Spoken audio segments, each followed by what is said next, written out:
یہ جو خوف دیتے ہیں نا ہم جیل میں ڈال دیں گے، پوری کر لو اپنا شوق.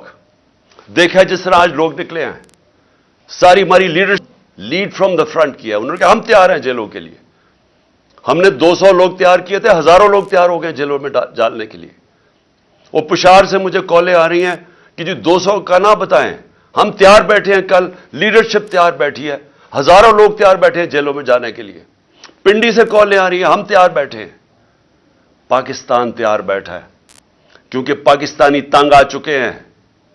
یہ جو ہمارے اوپر یہ جب سے امپورٹڈ حکومت اور یہ مجرموں کی حکومت آئی ہے، مجھے کوئی بتائے. میں آج سارے پاکستانیوں سے پوچھ رہا ہوں، مجھے بتائیں اس ملک کا کیا مستقبل ہو سکتا ہے جدھر ایک مفرور، ایک بگوڑا ملک سے قانون سے بھاگا ہوا اربوں روپے کی پراپرٹیز میں باہر بیٹھ کے اور ملک کے فیصلے کر رہا ہے. مجھے یہ صرف میں سمجھنا چاہتا ہوں کہ کون سے مہذب معاشرے میں اس کی اجازت دی جاتی ہے کہ اربوں روپے کی پراپرٹیز ہیں. جب یہ پرائم منسٹر تھا اس نے خریدی لندن میں، ایک رسید نہیں بتا سکتا کہ پیسہ کدھر سے آیا ہے. یہ بتا ہی نہیں سکتا کہ پیسہ منی ٹریل کدھر سے گئی ہے، کچھ نہیں بتا سکتا. وہ فیصلہ کر رہا ہے ملک کا. اس کا بھائی شہباز شریف جس نے آج لوگوں کو خوشخبری سنائی ہے کہ جی ابھی اور مزید مہنگائی آئے گی، 24 ارب روپے کے یہ کرپشن کیسز میں پکڑا جانے والا تھا. اس کی ٹرائل ہو رہی تھی، اس کے اور اس کے بیٹوں کی. ایک بیٹا مفرور تھا، دوسرا بیٹا ان کی ٹرائل تھی. 16 ارب روپے ایف آئی اے کے کیسز جس میں یہ بچ ہی نہیں سکتے تھے. نوکروں کے نام پہ 16 ارب روپیہ لیا. اور یہ جو پیسہ نظر آ گیا، اس کے علاوہ جو پیسہ کسی کو نہیں پتا. 8 ارب روپے کے نیب کا کیس، جو یہ نیب چیئر نے ریزائن کیا ہے، اس سے پوچھیں تو صحیح کہ یہ آپ کے سامنے نہیں آیا 8 ارب روپے کے کیسز. اور وہ کیا کیس تھا؟ انہوں نے یہاں سے ہنڈی حوالے سے پیسہ باہر بھیجا اور پھر ان لوگوں کے نام پہ، چینی والا اور پاپڑ والا اور ان کے نام پہ پیسہ ریمیٹنسز دکھا کے بھجوائی. فراڈ کیا. چیف منسٹر تھا وہ آدمی، پرائم منسٹر ہے. آصف زرداری دنیا کے اندر اس کی چوریوں کا پتہ ہوا ہے. اس کو مسٹر 10% کہتے تھے. فیک اکاؤنٹس کیسز میں یہ پکڑا ہوا تھا. اربوں روپے اس نے علیحدہ ملک سے باہر بھجوائے. وہ اس ملک کا دانشور بنا ہوا ہے، وہ چیف ایڈوائزر ہے اس کی، وہ گورنمنٹ کا حصہ ہے. رانا ثناء اللہ جتنا اپنا ان کا نون لیگ کا وہ منسٹر کہتا ہے، اس کا باپ کہتا ہے کہ اس نے 18 قتل کیے ہیں. کئی فیصلہ آباد کے لوگوں سے پوچھیں کہ اس کا ٹریک ریکارڈ کیا ہے، کون سا جرم ہے جس میں یہ ملوث نہیں ہے. یہ آج ملک کے اوپر بیٹھے ہوئے ہیں اور اسٹیبلشمنٹ ان کے ساتھ کھڑی ہو گئی ہے اور قوم کو کہتی ہے کہ جی ان کی غلامی کریں. اور جب قوم نکلتی ہے تو ہمارے سارے مار دھاڑ کرنا، راتوں کو پکڑنا، کیسز کرنا کہ ہم کس طرح کے کوئی غلام ہیں، ہم کوئی بھیڑ بکریاں ہیں.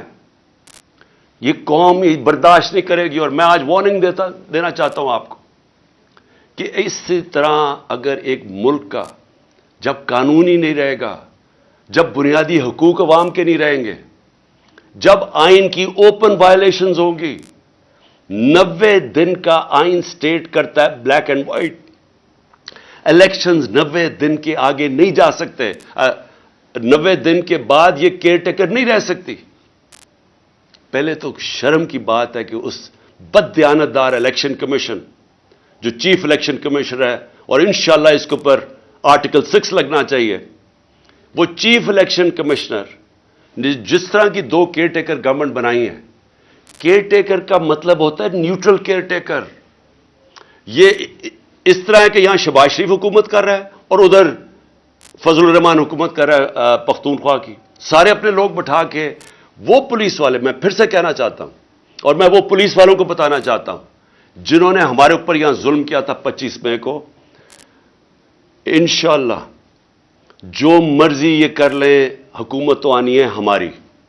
میں انشاءاللہ اپنے اللہ کے سامنے یہ کہتا ہوں کہ اس باری پہلے تو آپ نے قانون توڑ کے بچ گئے، پہلے تو آپ نے غیر قانونی چیزیں کی اور ہمارے فنڈامنٹل رائٹس کی زیادتی کر کے ظلم کر کے بچ گئے، اس باری آپ نہیں بچیں گے، یہ میرا آپ سے وعدہ ہے۔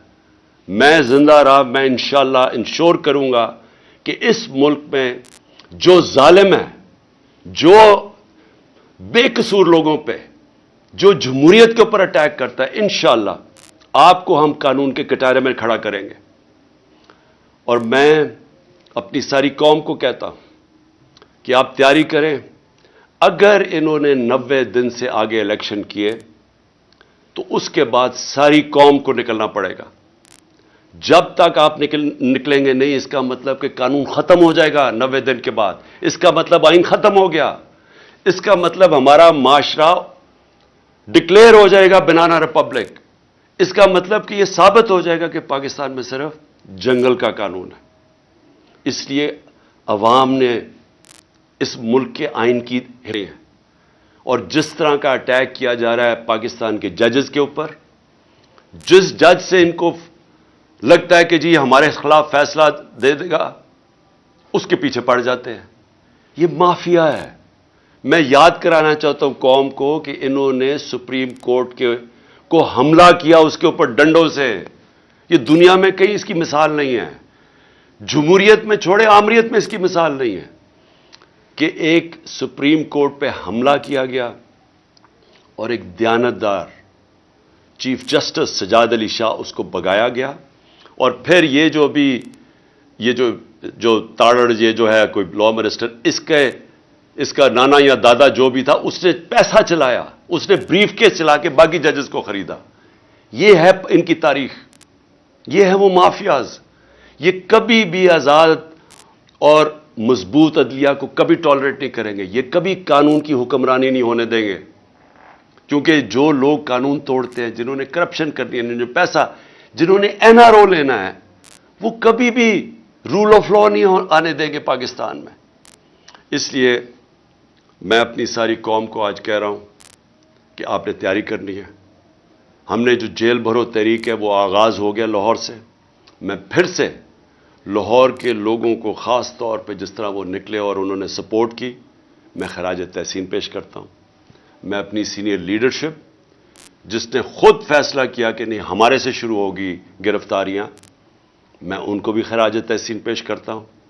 اور جو مجھے کل ابھی سے میسیجز آ رہی ہیں پشاور سے کہ ساری لیڈرشپ وہاں بھی تیار ہے اور عوام بھی تیار ہے جیلوں کے لیے، میں ان کو ابھی سے خراج تحسین پیش کر رہا ہوں۔ اور انشاءاللہ حقیقی آزادی، یہ حقیقی آزادی کی تحریک ہے۔ یہ اصل میں جو ہماری آزادی ادھوری رہ گئی تھی 1947 میں، جب ہم پوری طرح آزاد نہیں ہوئے تھے۔ لا الہ الا اللہ کا مطلب ہماری قوم کو پوری طرح سمجھ نہیں آیا تھا۔